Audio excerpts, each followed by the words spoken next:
बिस्मिल्लाहिर्रहमानिर्रहीम, अस्सलाम वालेकुम। इंतज़ार की घड़ियाँ ख़त्म हो चुकी हैं। बेनज़ीर इनकम सपोर्ट प्रोग्राम की जो पेमेंट है वो अकाउंटों में ऐड होना शुरू हो चुकी है। जी हाँ दोस्तों, इस वीडियो में मैं आपको प्रूफ दूंगा। उससे पहले अगर आप हमारे यूट्यूब चैनल पे नए हैं तो हमारे यूट्यूब चैनल को सब्सक्राइब करें। अगर आप घर बैठे अपना PSER सर्वे फ्री करवाना चाहते हैं तो बिल्कुल फ्री होगा। नीचे दिए गए व्हाट्सएप ग्रुप को ज्वाइन कर लें और फर्स्ट कमेंट में भी हम ग्रुप का लिंक दे रहे हैं। जल्दी से हमारा ग्रुप ज्वाइन कर लें, नहीं तो ग्रुप फुल हो जाएगा। शुरू करेंगे आज की इस वीडियो को। सबसे पहले खुशखबरी डेरा गाजी खान की आई है हमारे पास, जिस वीडियो में हम आपको जूम करके दिखाएंगे।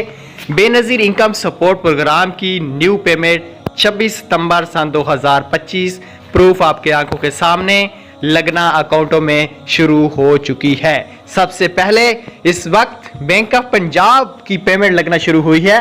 अब तक ये न्यूज़ आई हैं हमारे पास, अब तक ये अपडेट्स हैं। डेरा गाजी खान, जैकाबाद पेमेंट ऐड हो चुकी है और उम्मीद है कि बेनजीर इनकम सपोर्ट प्रोग्राम की बाकी डिस्ट्रिक्ट में जो न्यू किस्त है वो इंशाल्लाह सोमवार से मंगल बुध तक शुरू होने के मुकम्मल चांस बन चुके हैं, क्योंकि अकाउंटों में जो पेमेंट है वो लगना शुरू हो चुकी है। इस वक्त सूरत हाल आपकी आंखों के सामने है।